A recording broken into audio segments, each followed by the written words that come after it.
Ano ba? Wala akong pinaplanong kahit na anong masama. Tanggap ko na nangyari. At saka may mahal na akong iba. Kaya kung iniisip mo na nandito ako para sa'yo, nakakatawa ka naman. At kung iniisip mo na gaganti ako sa pagkamatay ng anak natin, ano naman ang mapapala ko? Isa pa, mas okay na rin yon kesa mas mahirapan pang anak ko.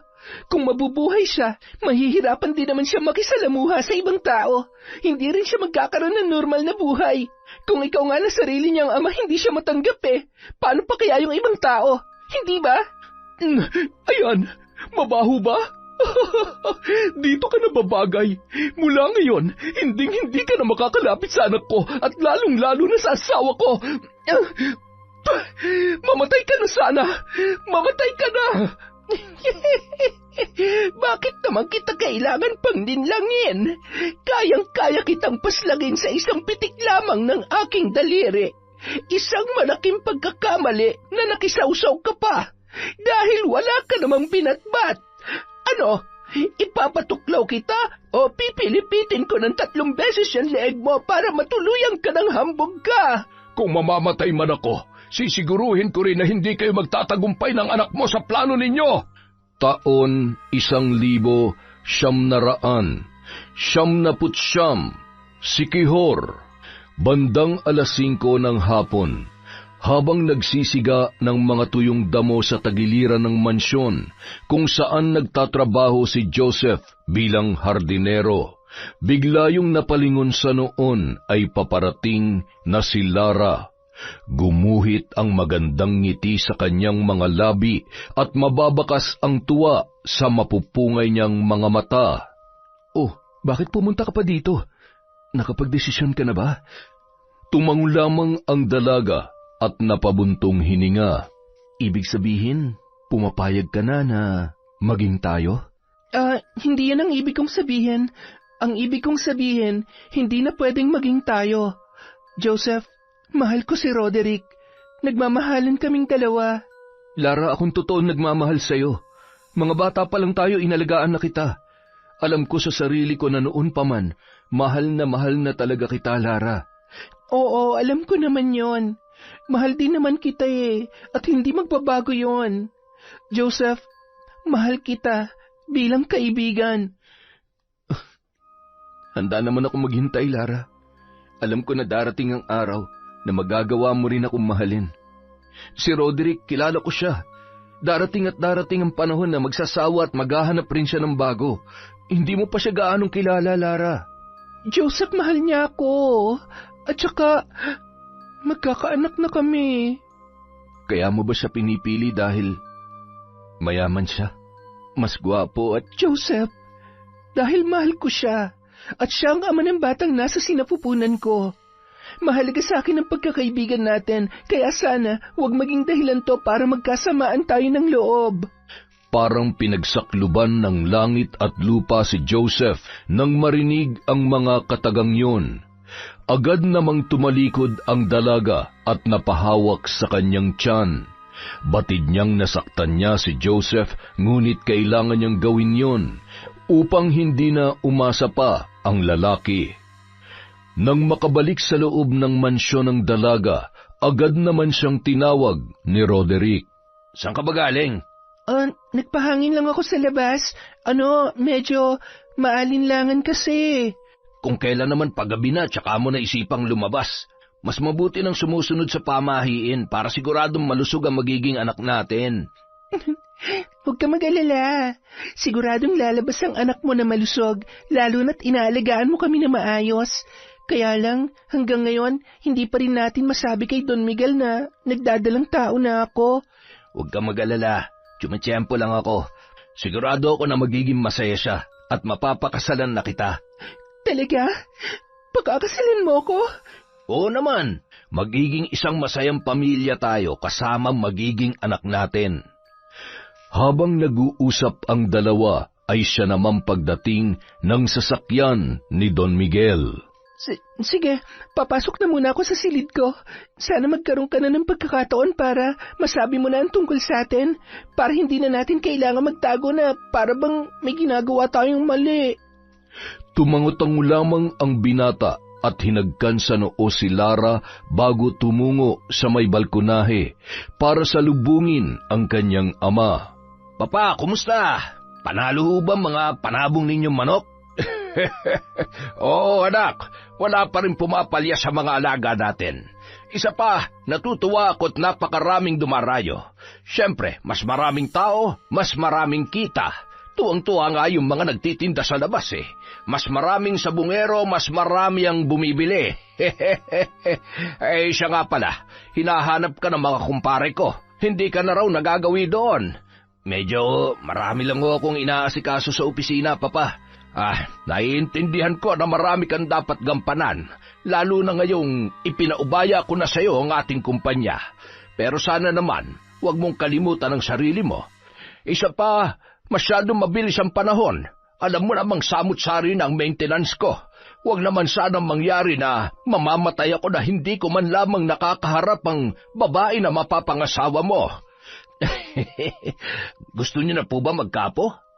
Abay, oo naman. Nasa wastong edad ka na at sigurado akong magiging mabuting ama ka para sa magiging anak mo kung sakali. Ano, may girlfriend ka na ba? Abay, pakasalan mo na agad.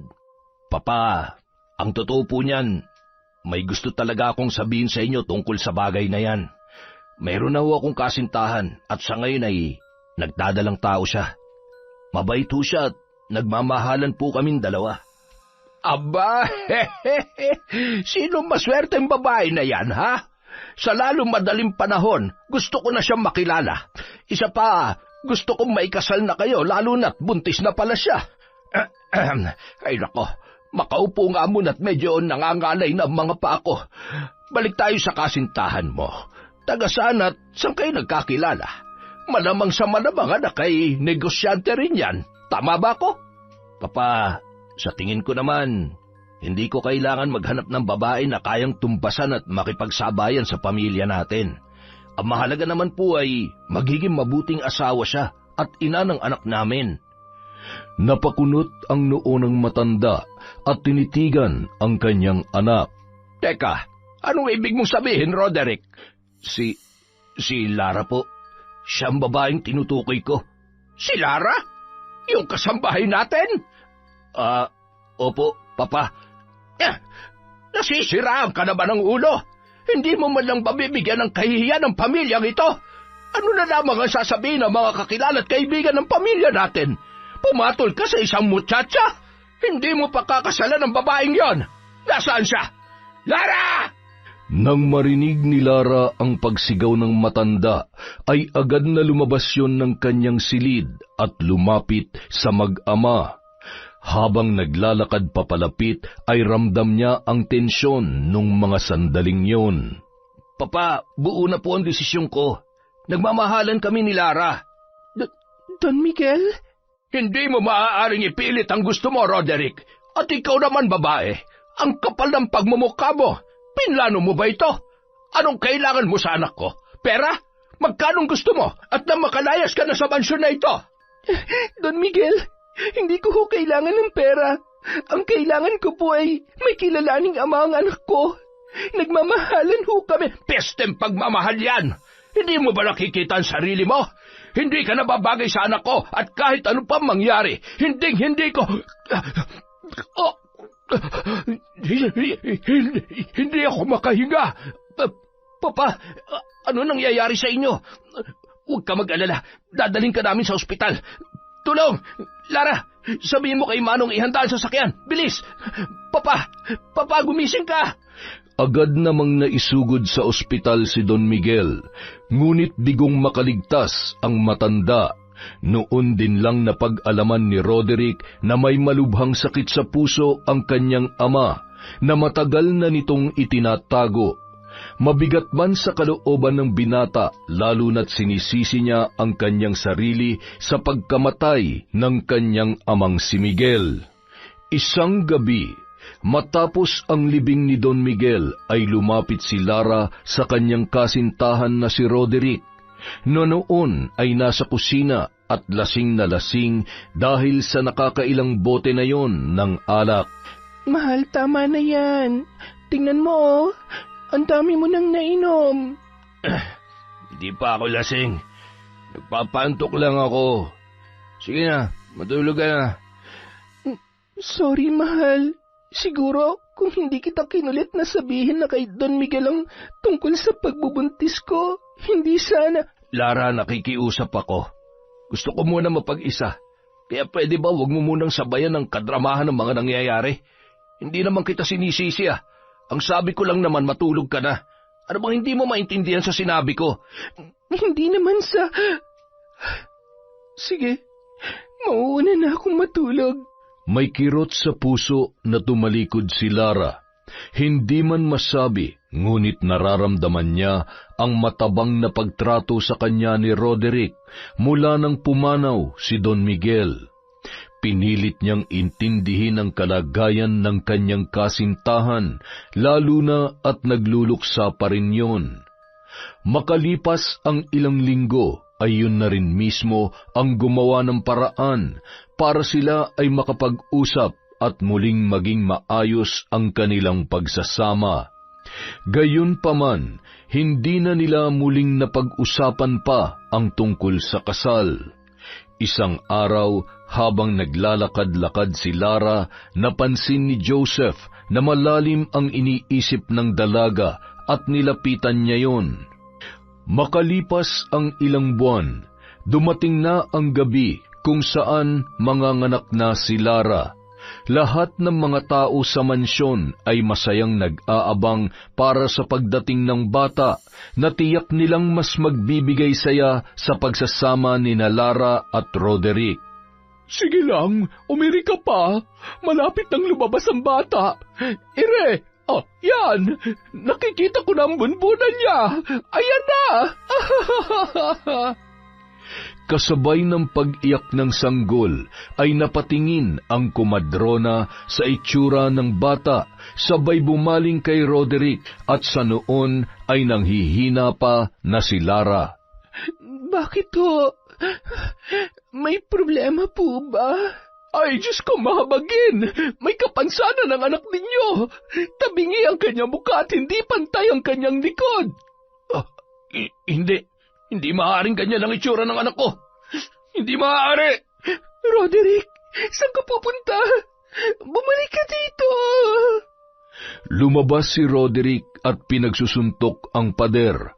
Sumagi sa isipan niya ang pagkamatay ni Don Miguel. Namatay si Papa dahil sa lintik na batang yan tapos lalabas siyang...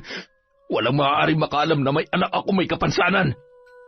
Samantala, humahagulhol si Lara habang pinagmamasdan ang kaawa-awang kalagayan ng kanyang anak na lalaki. Huwag ka mag-alala, anak ko. Ano pa man ang itsura mo, mahal na mahal ka ni nanay. Hindi kita pababayaan. Tandaan mo yan. Gagawin kong lahat upang lumambot ang loob ng papa mo sa'yo. Mamahalin at matatanggap ka rin niya. Kinaumagahan, inilipat ng silid ang mag-ina sa ikatlong palapag. Pinapadalhan na lang sila ni Roderick ng pagkain at kung ano pa ang kanilang kakailanganin. Ngunit mahigpit silang pinagbabawalang bumaba at kung sakali ay may marinig na iyak ng sanggol. Sa loob ng 3 buwan, masakit man sa kalooban ni Lara ay tiniis niya ang lahat ng ginagawa sa kanila ni Roderick. Alam mo, Lara, kung ako sa'yo, aalis na lamang ako dito sa mansyon kaysa nandito kayo at parang nakakulong. Hindi ka ba naaawa sa anak mo? Ni hindi man lamang masinagan ng araw. Kapag nanatili ka pa rito, sigurado magkakasakit yung bata. Isa pa, hindi natin alam kung anong sunod na plano ni Sir Roderick para sa inyo.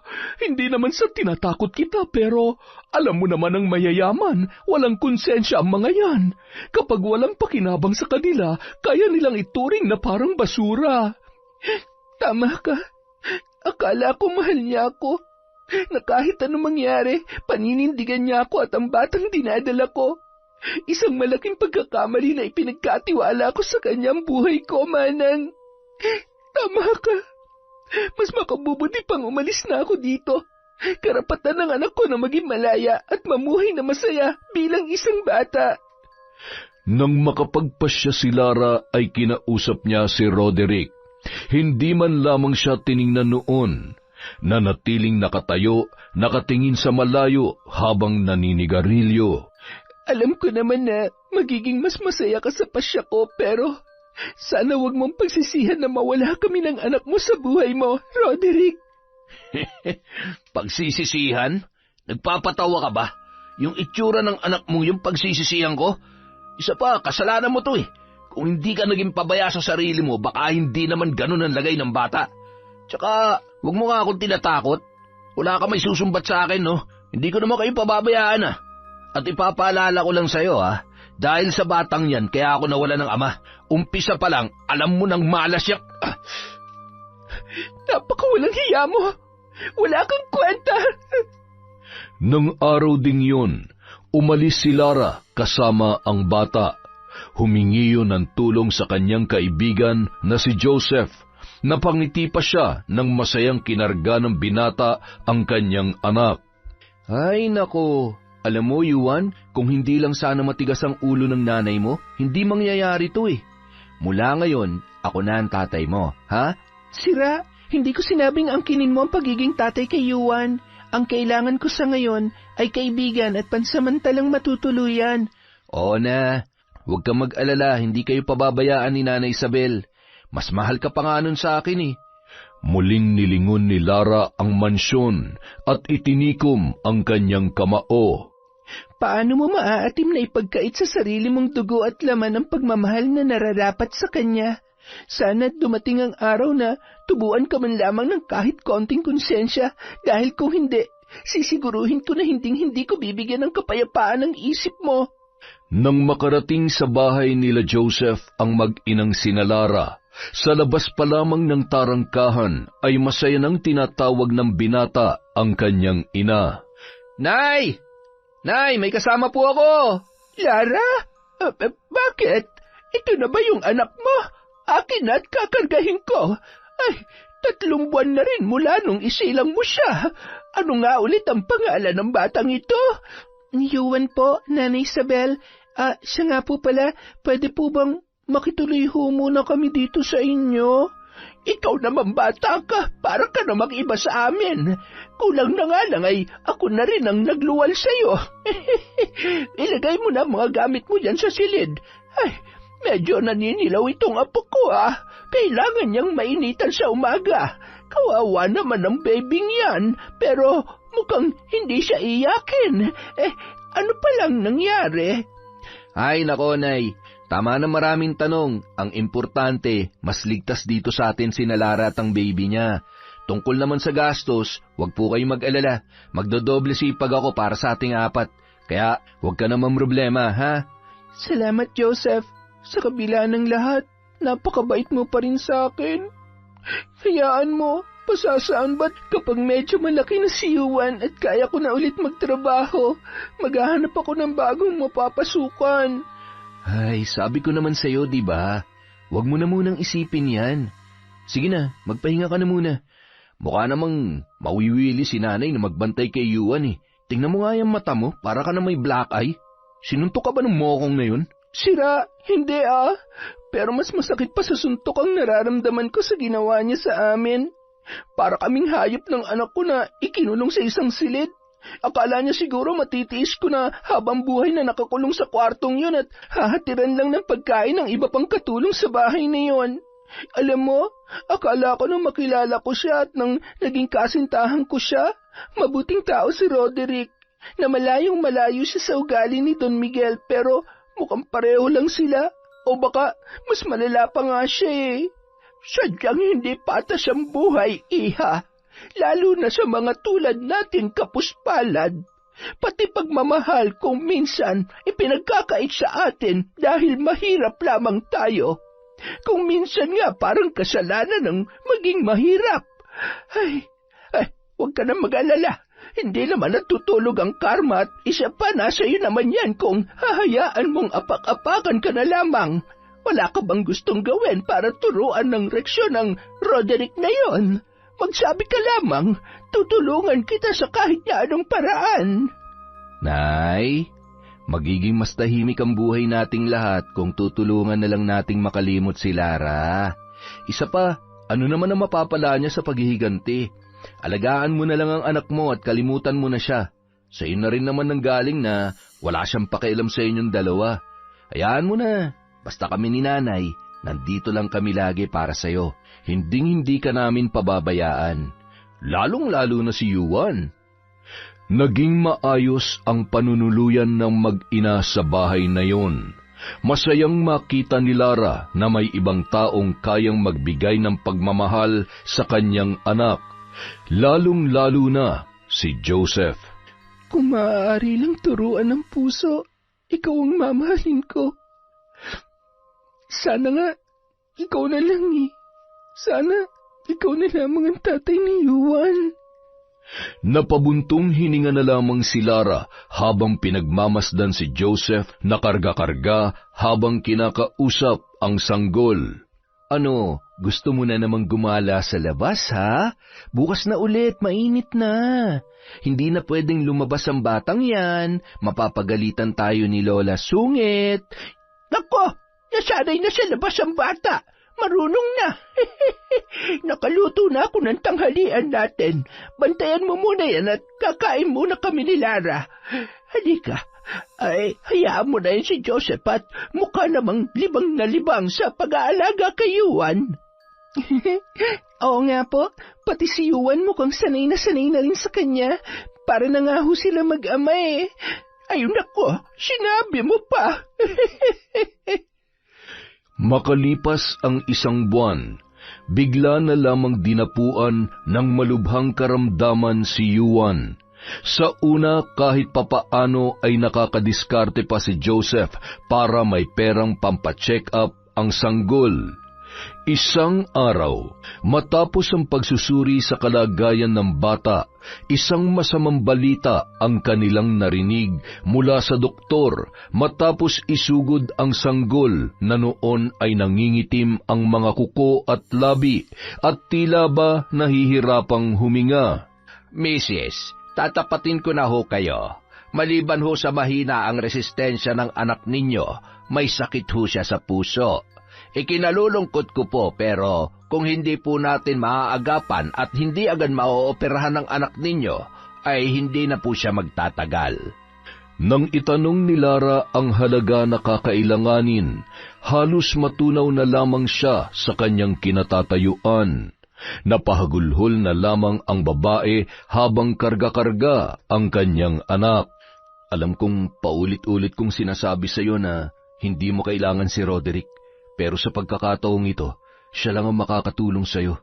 Siguro naman tutubuan siya ng kahit konting awa at tutulungan ka niya sa pagpapagamot kay Yuan. Isa pa, obligasyon niya naman talaga yun. Tama ka. Kung kinakailangan ko magmakaawa, gagawin ko. Gumaling lamang ang anak ko. Joseph, hindi ko kakayanin kung mawawala siya sa akin. Bandang 5:00 ng hapon, umalis ng ospital si Lara at tumungo sa mansyon. Bukas ang tarangkahan kaya tumuloy na siya at sakto namang papaalis si Roderick nung mga oras na yun. Anong ginagawa mo dito? Ano, nagsisisi ka na sa desisyon mo na umalis? Hindi na kita kargo ngayon.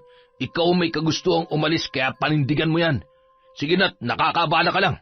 Roderick, makinig ka muna sa akin. Kaya kong lunukin kahit ano pang sabihin mo. Kailangan kong tulong mo. Kailangan ka ng anak natin. Wala akong anak na may diferensya. Pwede ba huwag mo sinisira ang araw ko? Roderick, parang awa mo na. May sakit sa puso si Yuan. Kailangan ko malaking halaga para sa operasyon niya. Maawa ka naman sa bata. Tulungan mo ko. Kung kinakailangan ko lumuhod, gagawin ko. Lara, tumayo ka na. Kahit pa humalik ka pa sa paa ko, wala akong awang nararamdaman para sa batang yon. Baka naman wala na kayong makain kaya ginagamit mo lang yung bata. O yan, 10,000 yan, ha? Inihampas pa yun ni Roderick sa ulo ni Lara, na noon ay nakaluhod pa rin sa kanyang harapan. Isa-isa namang pinulot ni Lara ang pera habang humahagulhol. Hampas lupa. Huwag na huwag ka nang babalik ulit dito, ha? Dahil sa susunod, ipapalapa na kita sa mga alaga akong aso. Naintindihan mo? Alis! Ano pang iniiyak at tinutunganga mo dyan, ha? Umalis ka na sabi! Buisit! Dala ang 10,000 piso, sakay ng tricycle ay bumalik na siya sa ospital. Pumapatak ang luha habang walang maisip na paraan kung paano at saan kukuha ng malaking halaga. Nang makarating sa ospital ay wala na yung bata sa higaan nito. Nurse, nasa na po yung bata at yung bantay dito? Ay, miss, nasa morgue na po yung bata.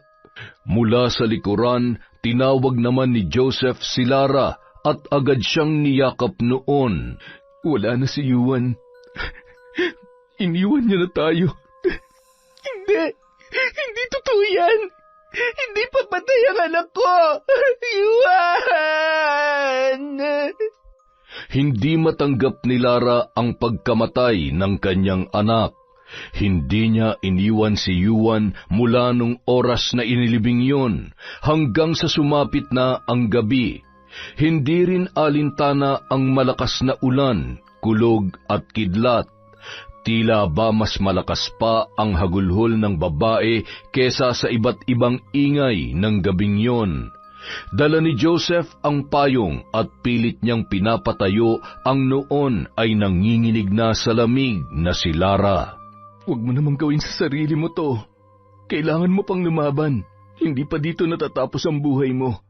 Papayag ka ba na wala ka man lamang magawa para sa anak mo? 2 araw ka nang hindi kumakain tapos nagpaulan ka pa. Ikaw naman na magkakasakit sa ginagawa mo eh. Mas gugustuhin ko pa mamatay na lang kasama ang anak ko. Ayoko na mabuhay pa. Kailangan ako ng anak ko. Sasamahan ko siya.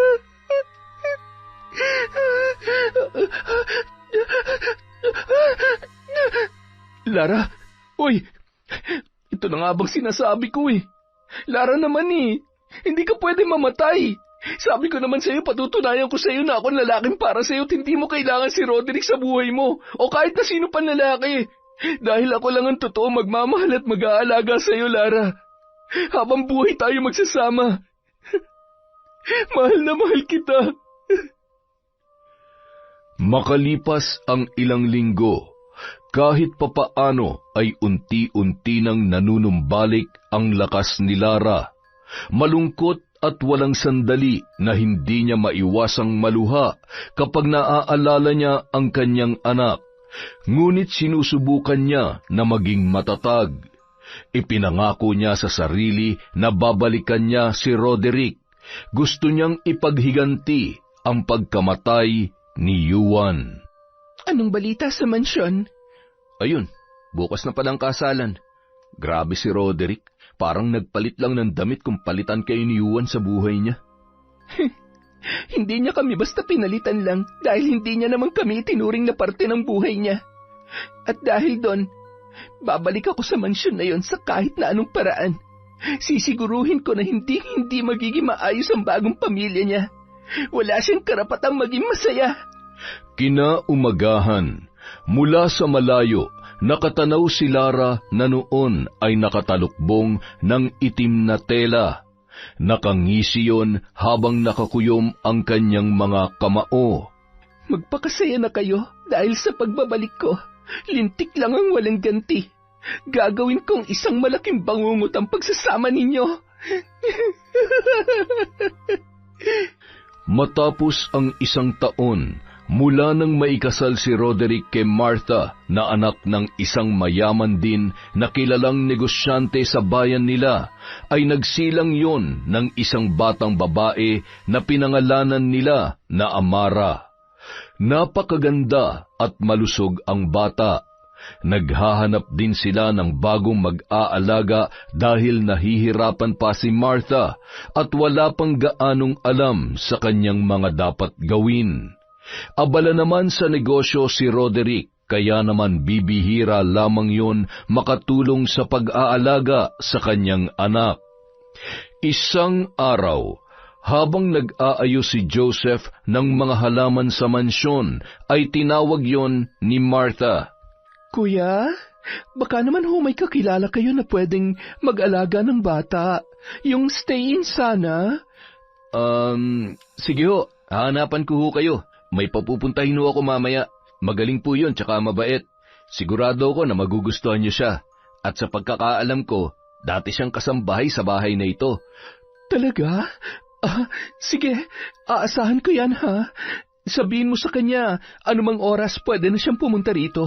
Masyadong abalang sir nyo para makialam pa sa paghahanap ko ng magiging yaya ng anak ko. Bandang 6:00 ng gabi, dumating si Lara sa bahay. Halos magkasunuran lamang sila ni Roderick. Ikaw ba yung sinasabi ni Kuya Joseph? Tuloy ka. Han, siya magiging yaya ni Amara. Kilala mo raw siya, sabi ng hardinero natin dahil... Magandang gabi po, Ma'am Marta at Sir Roderick. Opo, naging kasambahay din po ako dito. Hindi ko lang ho alam kung natatandaan pa ako ni Sir. Alam niyo naman pong masyadong busy ang asawa ninyo. Oo, tama ka dyan. Siya, tumuloy ka na. Bali ang magiging kwarto mo ay yung katabi ng kwarto ni Amara para hindi ka na mahirapan pa.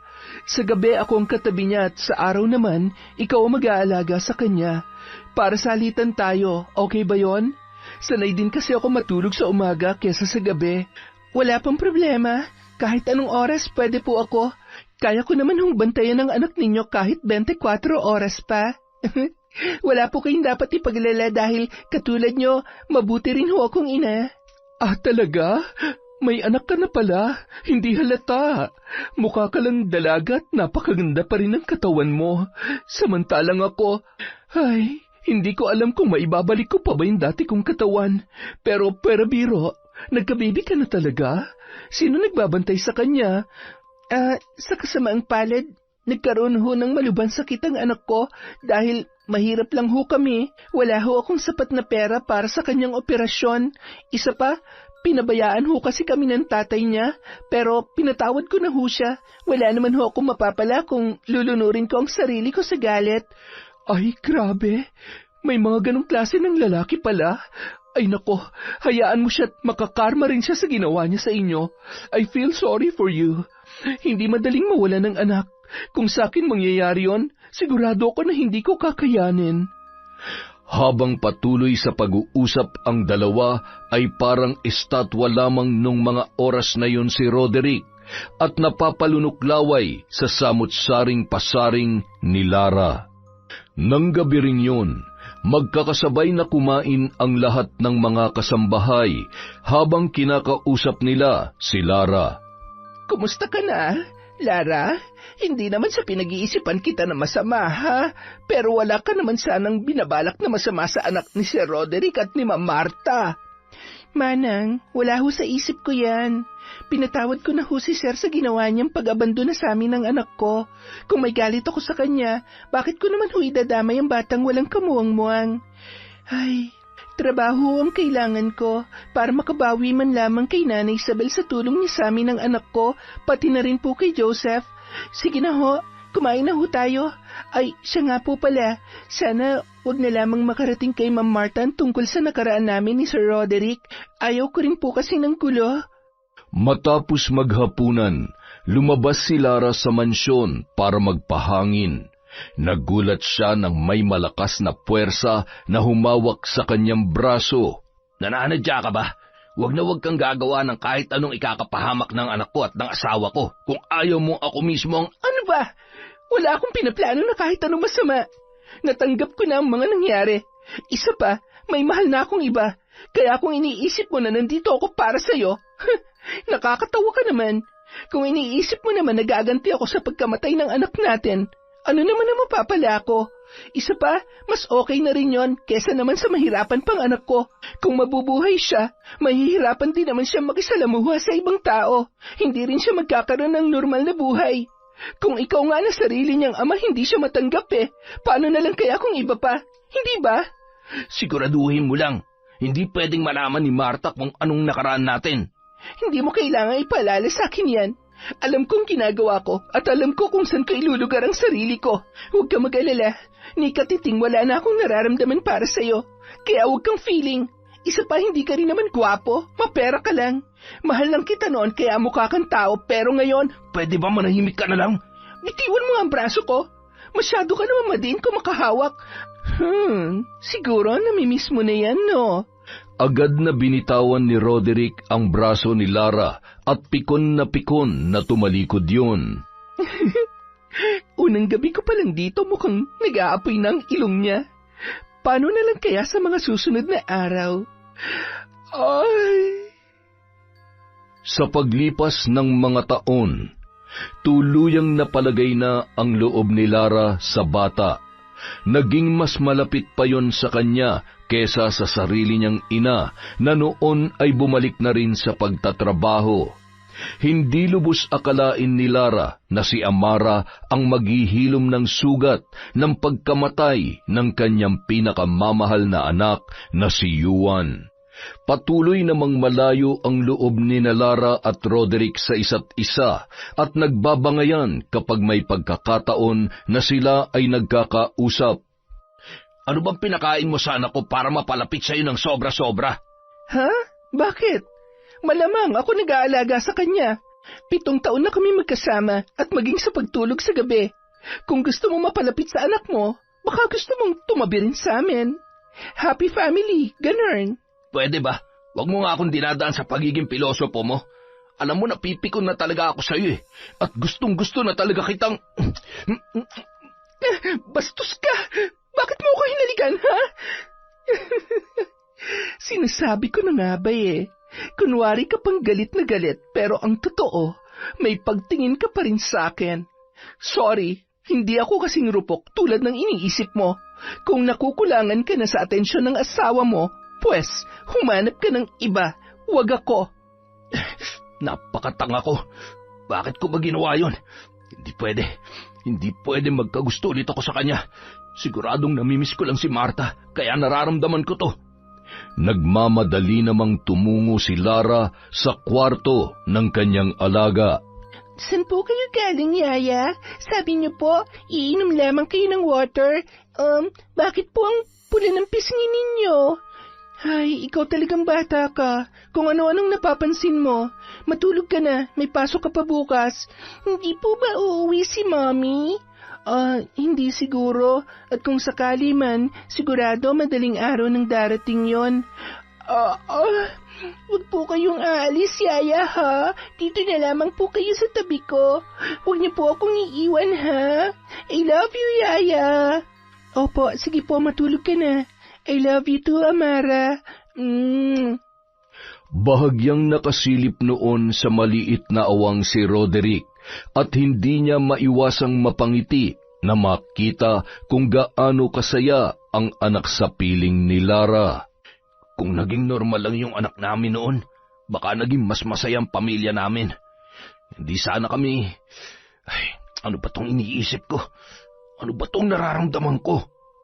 Napapailing na lamang yun bago tumungo sa kanyang silid. Sa bawat pagpikit ng kanyang mga mata ay mukha ni Lara at mga ngiti nito ang kanyang nakikita. Isang gabi, habang mahimbing na natutulog si Amara at ang mami nito sa silid ng bata, napabuntong hininga naman si Roderick nang makitang pagod na naman si Martha mula sa kanyang trabaho.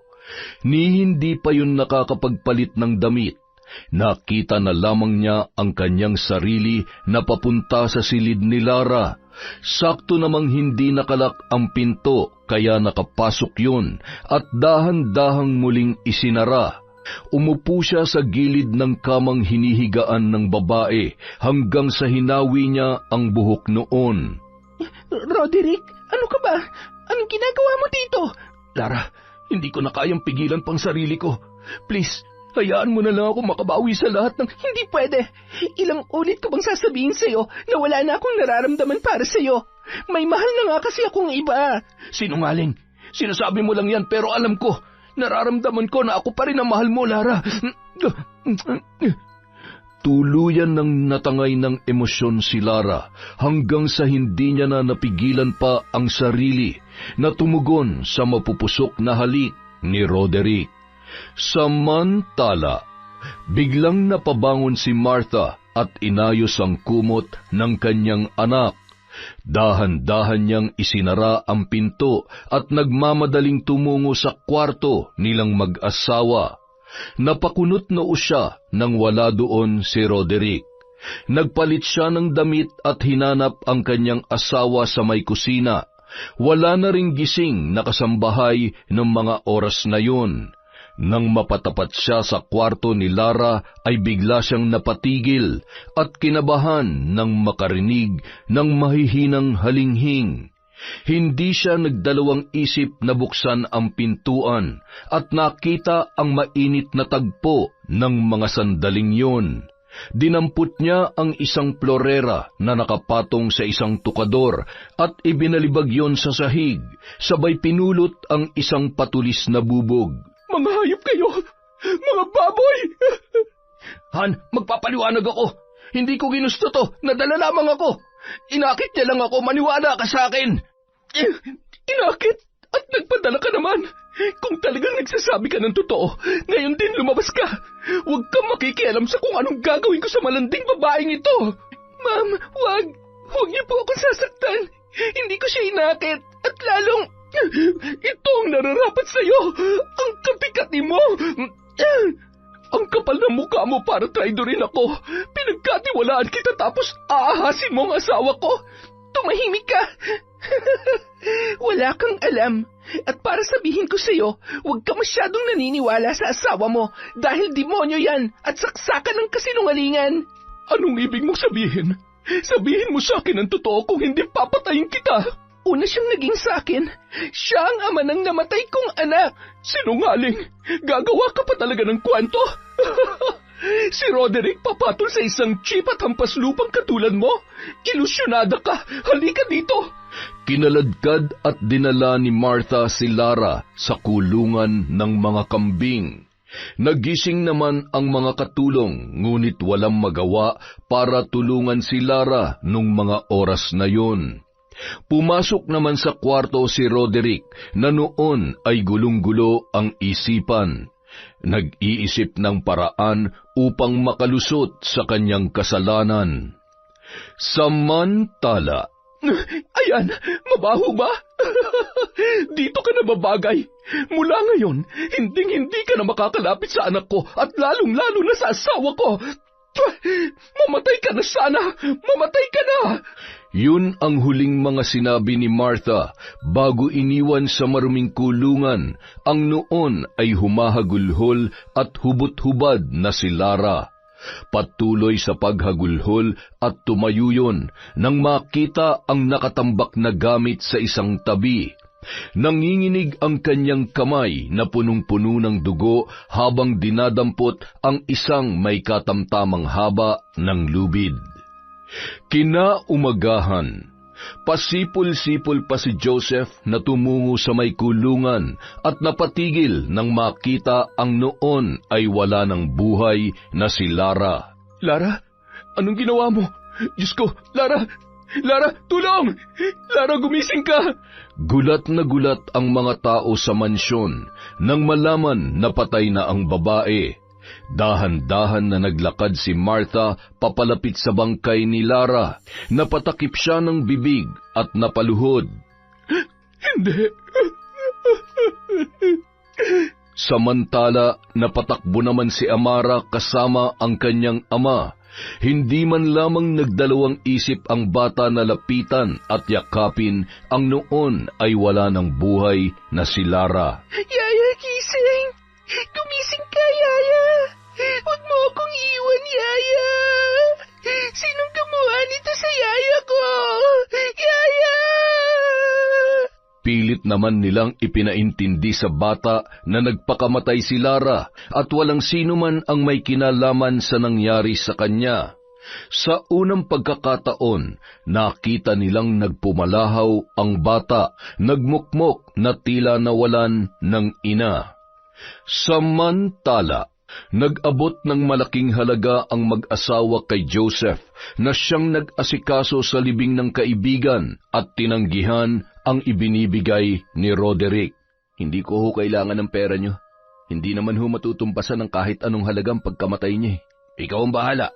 Kami na nga ito nagmamalasakit Umalis na tayo dito. Hindi natin kailangan pilitin ng taong ayaw. Tara na. Mga hayop kayo. Lahat idadaan nyo sa pera, magmukha lang kayong malinis. May araw din kayo. Sa kabila ng katotohanang nalaman ni Martha, nagbulag-bulagan lamang siya para maisalba ang pagsasama nila mag-asawa at ang iniingatang apelyido ng kanilang pamilya. Makalipas ang 3 gabi matapos mailibing si Lara, isang malaking paru-paro ang dumapo sa noo ni Amara. Ilang sandali pa ay tumayo yun at tumungo sa kusina. Nadatnan niya ang kanyang ama na noon ay umiinom ng alak. Anak, gabing-gabi na. Bakit bumaba ka pa? Hindi ka pa ba inaantok? Biglang tumawa ng malakas ang bata, sabay malakas na sinagi ang bote ng alak at dinampot yun. Anak, baka masugatan ka. Bitawan mo yan. Ay, ano ba nangyayari sa'yo? Amara, wag! Sinaksak nun si Roderick at tinamaan sa may braso. Nakaturo sa nakatarak na bubog sa malalim na sugat ng ama habang humihiyaw yun sa sakit. Amara, anak, ano ba nangyayari sa iyo? Nang marinig ni Martha ang sigaw ng kanyang asawa, ay agad na bumangon yun sa kanyang higaan at nagmamadaling lumabas ng kwarto. Nakasalubong niya si Amara na noon ay napakaraming tilamsik ng dugo sa kanyang bestidang suot. Nakangisi pa rin yun at mababakas sa mata nito ang galit. Amara, anak, ano nangyari sa iyo? Bakit ang dami mong dugo? Mamamatay kayo! Mamamatay kayong lahat! Napaatras ang ginang at napatakip ng bibig hanggang sa mapahiyaw yun nang bigla na lamang nawalan ng malay ang kanyang anak, kasabay ng paglipad ng paru-paro na kulay itim. Amara, anak, gumising ka! Tulong! Tulungan niyo ako! Kahit duguan at nananatiling nakabaon ang bubog sa braso, ay agad na napatakbo si Roderick papunta sa kinaroroonan ng kanyang mag-ina. Ano ba nangyayari? Bakit may sugat ka rin? Siya may gawa sa akin nito. May kakaiba nangyayari sa anak natin, Martha. Wala siya sa tamang pag-iisip. Nababaliw na ang batang yan. Ano? Naririnig mo ba ang sarili mo? Ha? Hindi baliw ang anak ko! Hindi lamang yon ang unang pagkakataon na nanakit ang bata. Mula ng gabing yon, may mga oras na tila ba may kung anong bumubulong kay Amara para manakit ng mga tao sa kanyang paligid, mapa sa bahay man o sa paaralan. Regular na tinitingnan yon ng isang mahusay na psychiatric doctor. Ngunit walang pagbabago sa kondisyon ni Amara. Dahil sa nangyayari, napagpasyahan ni na Roderick at Martha na ikulong na lamang yon sa isang silid upang hindi na makaperwisyo pa. Madalas na maririnig ang malakas na sigaw, pag-iyak at kung minsan ay pagmamakaawa na kalagan siya ng tali sa kanyang higaan.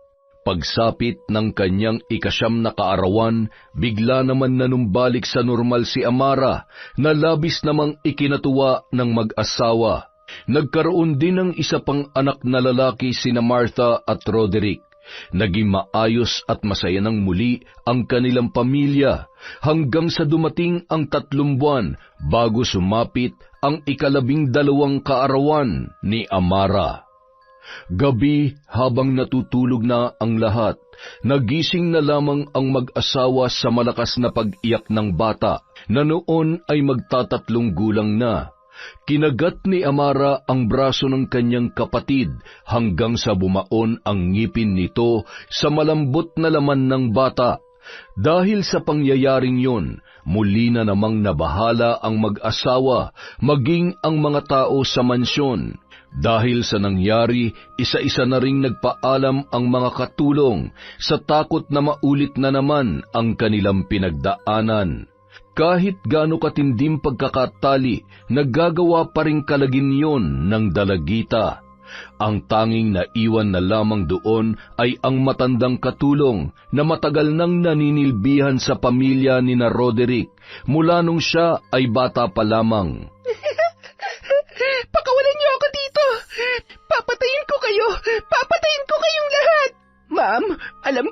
hindi kayo naniniwala sa albularyo, sa barang at sa kung ano-ano pa, pero wala hong masama kung susubukan ninyo. Malakas ho ang hinala ko na may masamang espiritu na sumasapi sa katawan ni Amara, kaya siya nagkakaganyan. Han, kailangan na nating kumilos at subukan maghanap ng lunas sa sakit niya. Kung ako lang ang masusunod, mas makabubuti na. Dalhin na lang natin siya sa mental hospital para hindi na tayo nahihirapan. Ay, dun siya gagaling. Wala na tayong magagawa. Kita mo naman, lalo lang siyang lumalala. Ano, hihintayin pa ba natin na isa-isa niya tayo mapatay dito? Kaya makinig ka sa akin, Marta. Dalhin na natin siya sa mental hospital. Maalagaan naman siya na maayos doon. Mental hospital? Seryoso ka ba? Hindi ako makapapayag na malayo siya sa akin. Gagawin kong lahat para gumaling si Amara. Kung kinakailangan natin puntahan lahat ng magagaling na albularyo, gagawin natin. Kailangan niyang gumaling kahit maubos pa ang yaman natin. Ngunit ang ipinagtataka ng matandang katulong ay ni minsan hindi siya sinaktan ni Amara kapag wala yun sa katinuan. Napahawak pa ang matanda sa kanyang kwintas na animoy anting-anting. Nang gabi rin yun, matapos pakainin ng matanda si Amara ay nagulat siya nang bigla yung umiyak. Manang, tulungan niyo ako. Tulungan niyo po ako. Pagod na ako. Nung mga sandaling yon, biglang kinilabutan ang matandang katulong, lalo na nang napatingin siya sa mata ni Amara. Hindi niya maintindihan kung bakit si Lara ang kanyang nakikita nung mga oras na yun. Isang araw, naisipan ni Manang napuntahan ang bahay nila Joseph. Batid niya kasi na maaaring may kinalaman ang mag-ina sa nangyayari sa pamilya ng kanyang amo.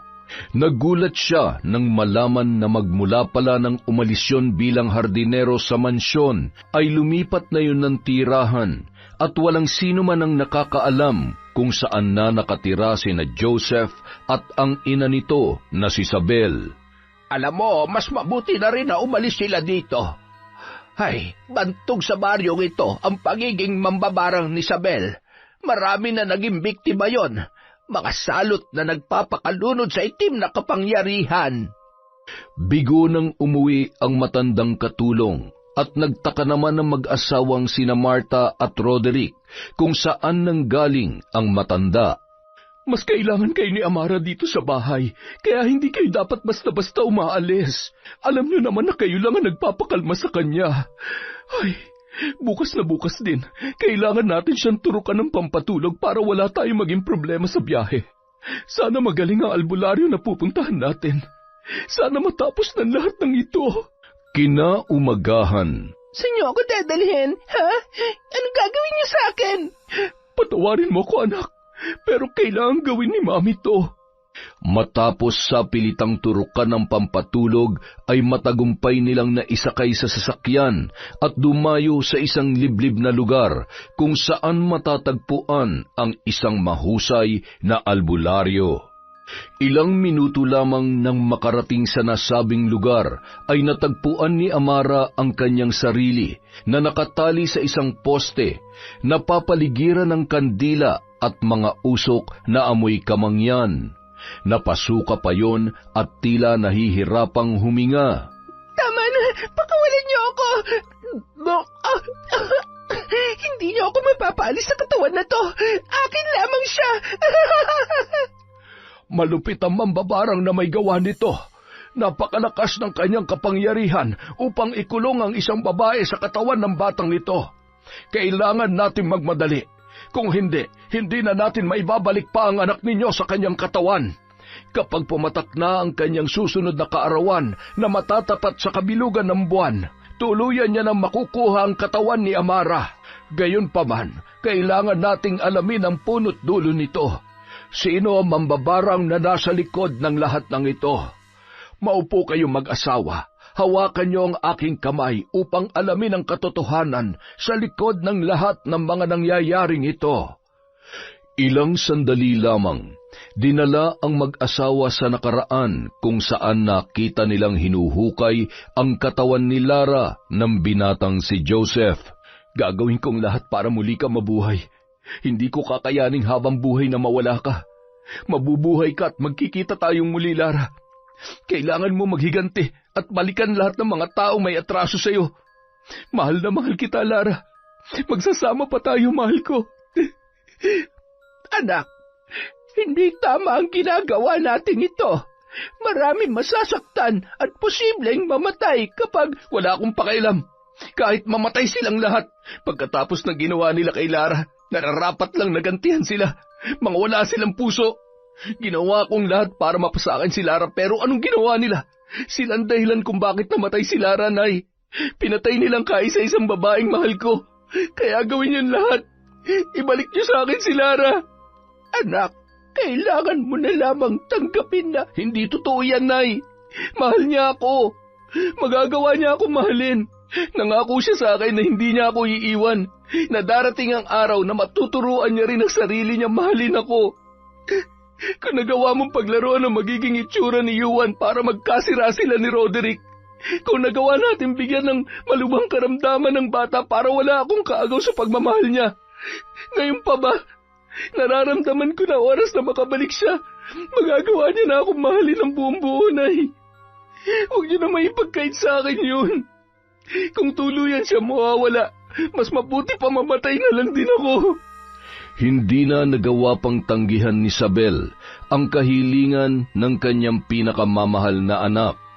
Matapos kumuha ng laman mula sa likurang bahagi ng bangkay ni Lara, batok at maging kuko noon, ay isinilid niya yon sa isang garapon, habang nag-uusal ng mga kahindik-hindik na salita at tinatawag ang kaluluwa ni na Lara at Amara. Isang ritual kung saan kailangan maikulong sa garapong nababalot ng orasyon ang dalawang kaluluwa na maaaring pumasok anumang oras sa katawan ng biktima. Sa pagsapit ng kanyang 12 kaarawan, kasabay ng kabilugan ng buwan, ay tuluyan niya na makukuha ang katawan ni Amara. Mula sa kamatayan, siya'y muling babangon. Mula sa kamatayan, siya ay muling babangon. Ngayon ay gamitin ang kanyang katawan upang sila ay pahirapan, takutin at paghigantihan. Naliligo sa pawis at hingal na hingal ang mag-asawa matapos balikan ang kahindik-hindik na nakaraan. Manong, nakikiusap po ako. Gawin niyong lahat para gumaling ang anak ko. Nagmamakaawa ho ako sa inyo. Huwag niyong hayaang makuha ng babae niyo ng katawan ng anak ko. Huwag ka mag-alala. Pakikiusapan ko ang mambabarang na siyang may kagagawan upang bawiin ang sumpa. Gagawin kong lahat ng aking makakaya. Pakawalan niyo ako rito! Pakawalan niyo ako! Mami, please, pakawalan niyo ako dito! Mami, tulungan niyo po ako, Daddy! Samantala, Joseph, anak, patawarin mo sana ako pero hindi na ito kaya ng konsyensya ko. Kawawa naman yung bata. Palayain na natin siya. Hindi natin pwedeng ipagkait ang buhay na nararapat para sa kanya. Isa pa, alam mo naman kung gaano napamahal si Lara sa batang yon. Ano na lang ang mararamdaman niya kapag... Hindi niyo pwedeng gawin sa akin, Tonay. Akin na yan. Akin na sabi. Anak, ano ba nangyayari sa'yo? Parang awa mo na. Tama na. Kapag ipinilit mo ang gusto mo, posible ang ikapahamak na maraming buhay. At isa ka rin sa...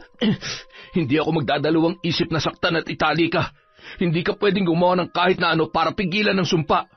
Hindi ako makakapayag. Halika dito, Nay. Aray ko, anong ginagawa mo? Anak, nasasaktan ako. Pakawalan mo ako. Joseph, huwag mong gawin sa akin to. Yan ang dapat sa'yo para magtanda ka. 2 araw na lang, tuluyan na kami magsasama ni Lara at walang makakapigil sa aking mga plano. Wala! pagsapit ng huling gabi, ilang oras bago pumatak ang 12:00.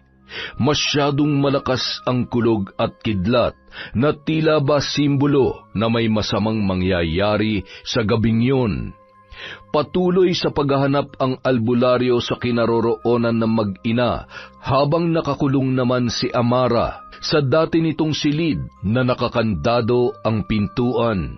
Sa labas naman noon, palakad-lakad at hindi mapakali ang mag-asawa. Kumalma ka. Walang mangyayari masama kay Amara. Matatapos din ang lahat ng ito. Sana nga. Dahil kung hindi ko na alam kung anong mangyayari sa akin. Alam mo, kasalanan mo to eh. Kung naging responsable ka lamang sa anak ninyo, hindi sana aabot sa ganito. Ako pa talagang sinisisi mo? Hindi pa ba sapat yung nalaman natin? Sinadya ni Joseph ang lahat. Pinaglaroan kami ni Lara ng lintik na mambabarang niyang ina. Sabihin na natin na sinadyang hindi maging normal ang bata, pero obligasyon mo na alagaan sila. Pwede ba tumigil ka na sa pagmamalinis mo? Baka nakakalimutan mo kung bakit nagpakamatay si Lara. Ako pa talagang babalikan mo? Kung hindi mo siya pinatulan ng gabing yon, hindi mangyayari ang lahat ng yon. Anong gusto mo? Matuwa ako na makita yung asawa ko na nakapatong sa ibang babae. Alam mo, wala ka talagang kwenta. Hindi ka na nga mabuting asawa, hindi ka pa mabuting ama. Alam mo, hindi itong tamang panahon para mag-away at magsisihan tayo. Nakakapagod na. Tao lang ako, Marta. Lahat na nagawa ko sa nakaraan, lahat na mga pagkakamali ko, pinagsisihan ko na. Kaya nakikiusap ako, tama na. Hindi lang naman ikaw nahihirapan sa mga nangyayari. Samantala, nadatnan ng albularyo sa isang bahay sa gitna ng masukal na gubat. Ang noon ay nagsisimula ng isagawa ang huling ritual upang maisakatuparan sa gabing yon ang sumpa. Demonyo ka! Itigil mo na ito kung ayaw mong itara ko sa dibdib mo ang punyal na ito! Masyado kang mapangahas para pumasok sa bahay ko. Sa tingin mo ba kung mapapatay mo ko, mababawi mo pa ang nakatakdang katuparan ng sumpa? Isa kang hunghang! Huwag ka na magpanggap na matapang dahil alipin ka rin ng takot, hindi ba? Isang makapangyarihan na sunod-sunuran sa maling kaisipan ng sarili mong anak. Paano mo matatawag ang sarili mo na magulang, ha? Kung gusto mo pang umuwi ng buhay, huwag kang makikialam sa ginagawa ko at sa buhay naming mag-ina. Umalis ka na! Narinig mo ko? Ang sabi ko, umalis ka na! Hindi ako aalis dito hanggat hindi mo binabawi ang sumpa! Talagang gusto mo ng matinding laban, ha? Sige, pagbibigyan kita! Biglang yumanig ang lupa matapos mag-usal ng mga salita si Lola Sabel, at mula roon ay naglabasan ang 3 ahas. Hindi mo ako malilinlang! Bakit naman kita kailangan panglinlangin? Kayang-kaya kitang paslangin sa isang pitik lamang ng aking daliri. Isang malaking pagkakamali na makisawsaw ka sa amin dahil wala ka namang binatbat. Ano, ipapatuklaw kita o pipilipitin ko ng 3 beses yung leg mo para matuluyan ka ng hambog ka? Kung mamamatay man ako, sisiguruhin ko rin na hindi kayo magtatagumpay ng anak mo sa inyong plano. Agad na tinakbo ng albularyo ang isang garapon at binasag yon. Sabay binindisyonan ng benditadong tubig. Wag! Anong ginawa mo? Hindi kailangan manaig ang kasamaan, tanda. Ano pang hinihintay mo? Ipatuklaw mo na ako dyan sa mga alaga mo kung ayaw mong gawin ko silang bato. Saksakan ka ng yabang! Hindi ka na makakalabas ng buhay dito! Sige, aking mga alagad, tuklawin ang pakialamerong albularyo. Kung mamamatay man ako sa gabing ito, isasama kita. Hinila ng albularyo ang matanda hanggang sa mapahigayon sa lupa. Hoy, anong balak mong gawin sa akin? Pagsasamantalahan mo ako? Baliw, kahit anong mangyari, hindi ako papatol sa gurang na katulad mo. Matapos hawakan ng mahigpit sa leeg, ay tinakpan ng albularyo ang ilong nito gamit ang kanyang kamay.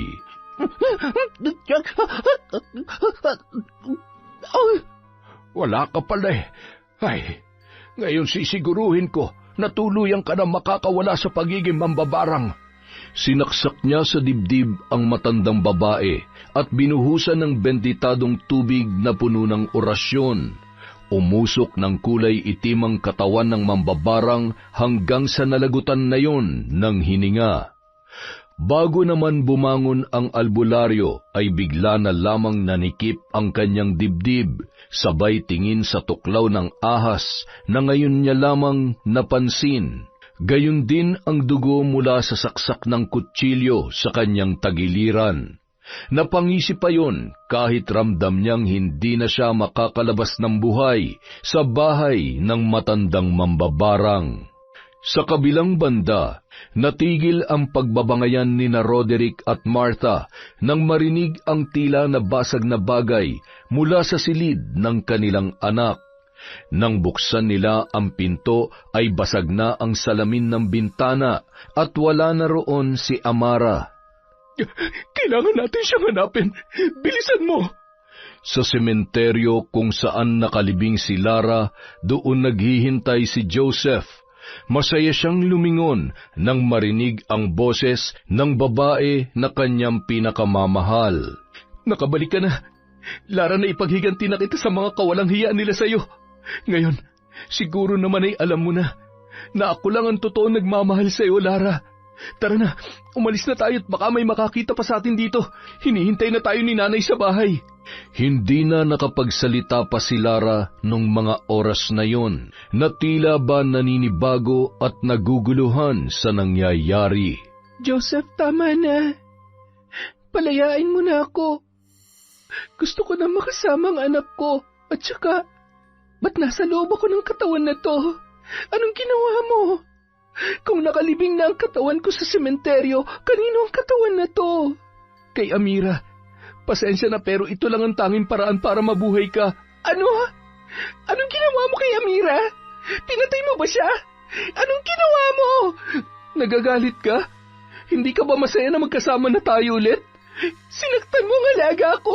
Hindi ko pwedeng idamay ang bata. Mahal ko si Amira. Mahal ko siya. Tanggalin mo ako rito. Hindi na ako makakapayag na talikuran mo pa ako ulit. Kaya sa ayaw at sa gusto mo, sasama ka sa akin. Hindi ako sasama sa'yo.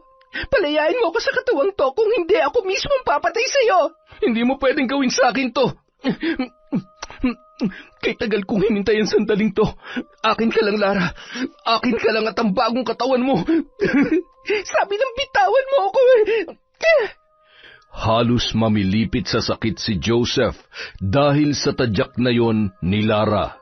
Hindi siya makapaniwala kung bakit napakalakas ng pagkakatadyak ni Lara na noon ay nasa katauhan ng dalagang si Amara.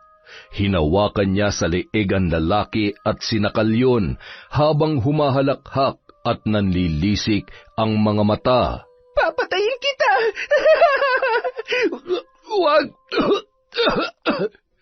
Dumampot na may katamtamang laki ng bato ang dalaga at walang pakundangang binasag ang bungo ni Joseph. Punong-puno ng dugo ang kanyang kamay at bestida na suot-suot.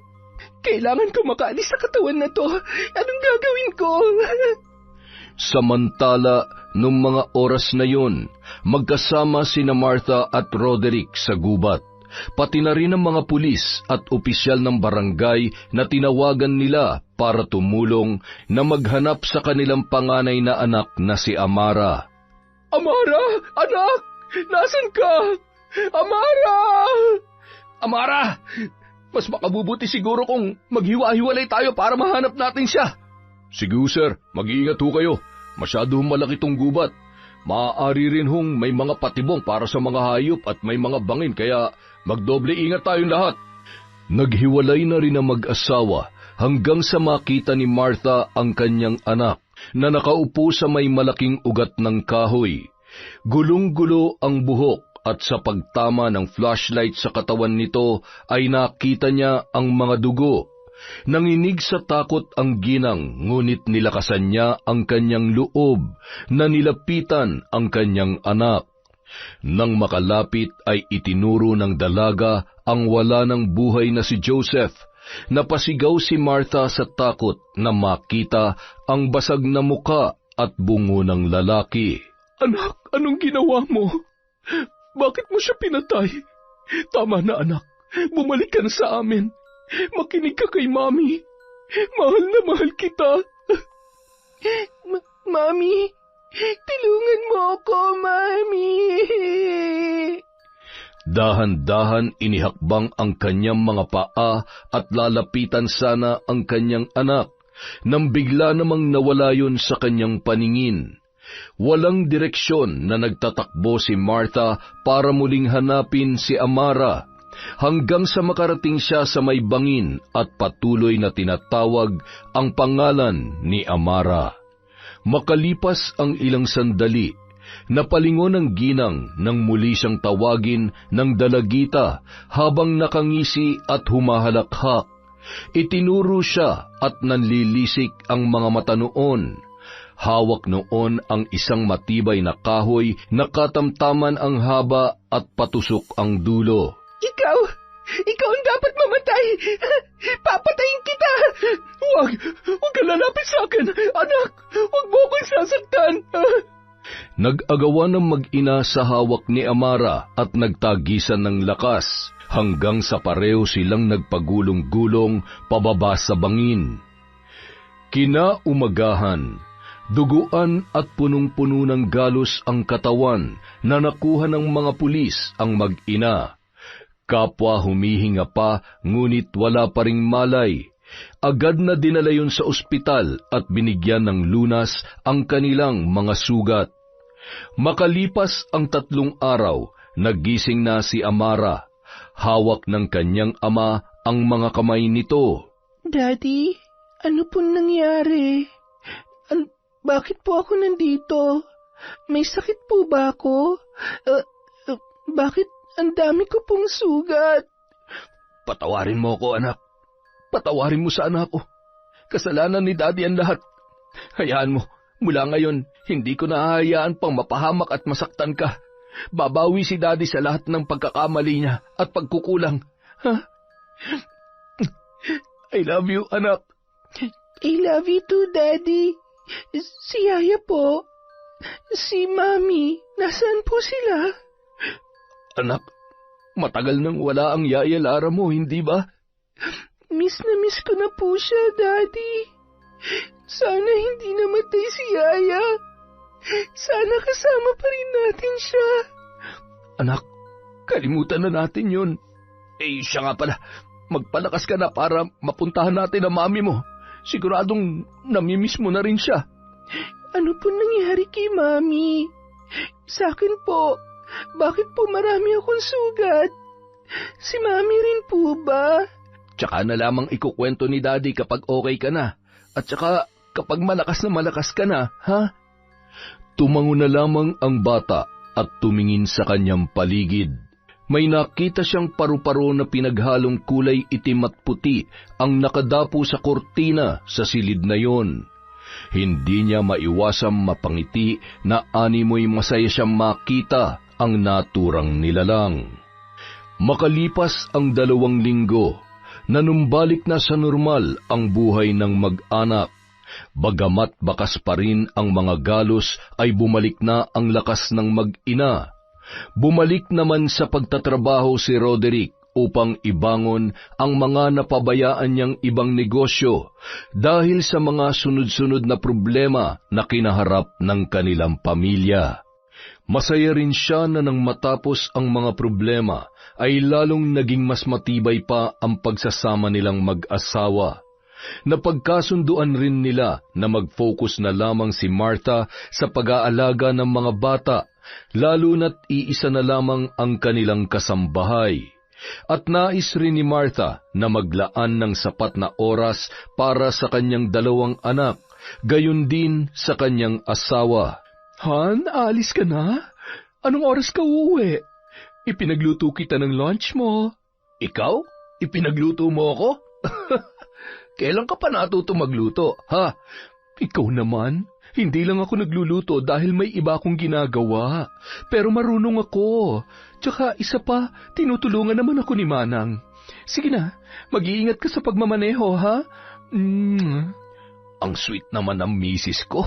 Baka masanay na ako nito. Sus, edi masanay ka na. Wala namang masama dahil asawa mo ko, diba? Sinundan pa ng tingin ni Martha ang kanyang asawa hanggang sa makalabas yon ng tarangkahan. Masayang-masaya ang mukha noon na tumungo sa loob at inasikaso ang almusal ng kanyang mga anak. Napapatingin naman ang matandang katulong sa kilos at pananalita ni Martha, lalong-lalo na sa paraan ng pag-aalaga niya sa mga bata. Napangiti na lamang si Manang, lalo na't nakikita niya kung paano ginagampanan ng kanyang among babae ang pagiging mabuting ina at asawa nito. Napakatibay niya para hindi sukuan ang kanilang sumpaan ni Sir Roderick. Gayon din ay pinili niyang gawin kung anong nararapat para sa kanyang mga anak. Naalala naman ni Manang ang nabalitaan niyang nangyari kina Joseph at sa nanay nito. Gayon din ang nakakalungkot na sinapit ng albularyo na tumulong sa kanila na mapawalang bisa ang sumpa. Samantala, isang gabi, galing sa labas si Martha, bitbit ang isang kulay itim na bag. Nagmamadali yung umakyat at pumasok sa isang silid. Palingon-lingon na tila ba may kung anong itinago roon. Ilang minuto rin ang lumipas bago siya lumabas. Nang makita yun ni Manang ay agad niya yung tinanong, May hinahanap po ba kayo? Maalikabok po dyan. Sana'y inutos nyo na lamang po sa akin. Manang naman, libre magpahinga at hanggat kaya ko, ako ang gagawa. Hindi naman pwedeng lahat ay iaasa na lamang namin sa'yo. Ano po bang hinahanap ninyo? Nakuha nyo po ba? Wala ho. Sa tagal ko na kasi rito ay hindi pa ako nakakapasok dyan, kaya ayun, mga lumang gamit at paintings po pala. Sige Manang, sandali lang ho at may tumatawag. Hello? Yes? Asawa niya po ito. Bakit ho? Ano? Hindi maaari. Hindi totoo yan. Ano po nangyari? Bakit ho kayo umiiyak, ma'am? Nasa ospital ang asawa ko. Naaksidente siya. Talagang masamang damo, ha? Hindi yun ang balitang inaasahan ko. Kung sana dinala nyo na sa punerarya, mas masaya pa ako. Manang, ikaw munang bahala sa mga bata, ha? Nagmamadali yung umalis para puntahan sa ospital ang kanyang asawa. Hindi man napuruhan ay paralisado naman yun at hindi na makapagsalita pa. Gayunpaman, matyaga niyang inalagaan si Roderick. Isang gabi, sakay ng wheelchair, nagulat na lamang si Roderick nang biglang umandar ang kanyang kinauupuan kahit walang tumulak nung mga sandaling yun. Hanggang sa makarating siya sa may hagdanan, pilit yung sumisigaw ngunit wala ni katiting na boses ang lumalabas sa kanyang bibig. Narinig na lamang ng mga kasama niya sa bahay ang malakas na lagabog at ng kanilang lapitan ay nagkikikisay na yon at naliligo sa sarili niyang dugo. Han? Daddy? Daddy, gumising ka! Daddy! Bakit mo kami iniwan? Han? Gumising ka! Mahigpit na niyakap ni Martha ang kanyang dalawang anak na noon ay kapwa nag-iiyakan. Hindi rin makapaniwala si Manang sa kalunos-lunos na sinapit ng kanyang among si Roderick. Halos lahat ng kanilang kaibigan at mga kakilala ay nakiramay. Todo suporta naman ang mga magulang ni Martha na nangakong hindi pababayaan ang mag-ina na labis naman na ipinagpapasalamat nito. Nang araw ng libing, sumabay ang masamang panahon. Malakas ang ulan, hangin at gayon din ang kulog at kidlat. Basang-basa ang lahat ng nakipaglibing. Ramdam ng mga tao na naroon ang pagdadalamhati ng mga bata, lalong-lalo na ang noon ay halos mahimatay sa kakaiyak na si Martha. Walang duda sa mga oras na yon kung gaano kamahal ng babae ang kanyang yumaong asawa. Makalipas ang 1 linggo matapos mailibing si Roderick, habang tulog na tulog si Manang sa tabi ng bunsong anak ng kanyang amo, ay nagmamadaling tumungo si Martha sa isang silid at kinuha ang mga importanteng gamit na kinakailangan niyang ibaon sa lupa. Hindi ko na kailangan pa mga ito. Bahagi na lamang ito ng masalimuot kong nakaraan. Dinala niya yon sa dating kulungan ng mga hayop, pagkatapos ay inilapag at sinabuyan ng gaas, pagkatapos ay sinindihan. Matapos gawin yon, ay tumingala yon sa buwan at ngumiti. Wala na akong ibang hihilingin pa, kundi ang mamuhay ng payapa kasama ang mga bata. Sila magbibigay kulay sa buhay ko, ang bubuo sa aking durog na pagkatao. Nang makapasok sa bahay, pinagtatanggal niya ang mga larawan, maliban sa larawan ng 2 bata. Nagising naman si Manang at agad na patanong kung bakit kailangan tanggalin ang mga yon. Nalulungkot lamang ho ako kapag nakikita ko ang mga yan. Pasuyo na lamang ho, Manang. Kahit bukas na at alanganing oras na. Sige na ho, pumunta na kayo sa silid ninyo at ako nang bahala sa mga bata. Sa paglipas ng ilang buwan, sa pagsapit ng 30 kaarawan ni Martha, nagulat ang kanilang katulong dahil wala man lamang ni isang bisita. Hindi rin yun nagpaluto ng mga paborito niyang pagkain. Ni lumabas para magsimba ay hindi nun ginawa. Abala lamang yun na nakaharap sa mga papel at computer. Inaaral niya ang trabahong naiwan ng kanyang asawa.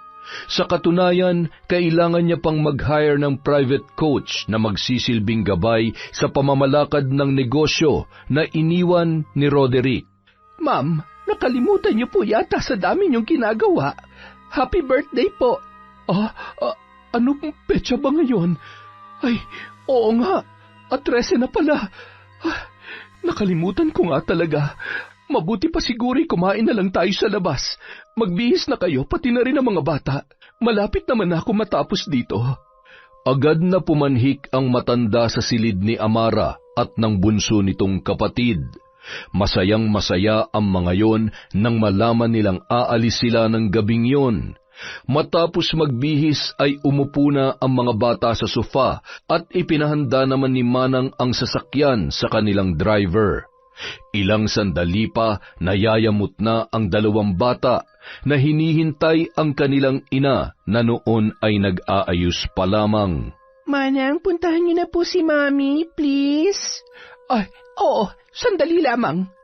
Dahan-dahang sumilip si Manang sa pinto at napatigil siya dahil sa boses na kanyang narinig. Hindi siya maaaring magkamali. Iisa lamang ang nagmamay-ari ng kantang yon bilang pampatulog sa bata at madalas na inaawit sa silid sa tuwing naaalala ang yumaong anak na si Yuan. Lara? Sinasabi ko na nga ba? Paano? Tumingin ang babae sa salamin at tiningnan ang kanyang sarili. Sabay nilingon ang noon ay wala ng buhay na matandang kasambahay. Binigyan nila ng maganda at maayos na libing ang matanda. Hinding-hindi makakalimutan ni Lara ang kabutihan ng puso noon. Maraming salamat, Manang. Ngunit, babaunin mo na sa hukay ang sikretong nalaman mo. Hindi kita makakalimutan. Yon! Grabe, kakaiba yun ah. Ang ganda pang pelikula na naman. Dahil dyan, meron tayong shout out. Hello po kay Mel Santarita. Hi po kay Belen Malbas, kay Ruby Rose, kay Desiree De Los Santos. Shout out kay Josie Aniban, kay Estela TV. Hi kay Cute Survivor from Japan, kay Rohel De Flor. Hi po kay Ami Viray. Shout out kay Helen Flores, kay Charlene Gumansing, kay Anthony Lianeta, kay Acer D. Hello po kay Yak Queen. Shout out kay Raimundo Gatmen from Milan, Italy. Hello po kay Pureza Tagiwalo, kay OFW TikToker, kay Lilibeth Alfaro, kay Leonie del Rosario, kay Aleli. Happy birthday kay Febra, November 22, from Nick Antipolo. Shout out po kay Ate Tin, kay Baby Dang Cordero, kay Amalia Kanamaru from Japan. Hi po kay Connie, kay Rubina Flamiano, kay Irma Umali, kay Noemi Bunyi of Batangas. Shout out kay Rose Ann Mara, kay Cassandra Cory, kay Larcy Molina, kay Ami Bug, kay Josephine Marcaida, kay Cherry Mukbanger ASMR. Hi din po kay Aurora Buenavista, kay Dimple Siumi, kay Chris Jel Mamado, sa Gana Gana family, at happy 47th birthday kay Frederick Gana-Gana ng Teresa Rizal. Mabuhay po kayo, boss, hanggat gusto nyo. Hi sa Rotoni family from Rizel, Rotoni. Hi din po kay Merly Villamor. Hi kay Kane Third Lang Vlog of Katungan 4th, Sibalom, Antique.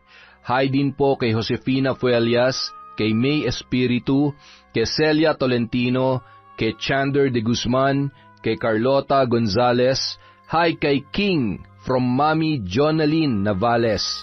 Hello din po kay Angeline Asnilo, kay Mercy Grace Sioting, kay June Mateo, Jeffrey Valdez, Rosalyn Gumok, Christine Victorino, at Nita Molina from UAE.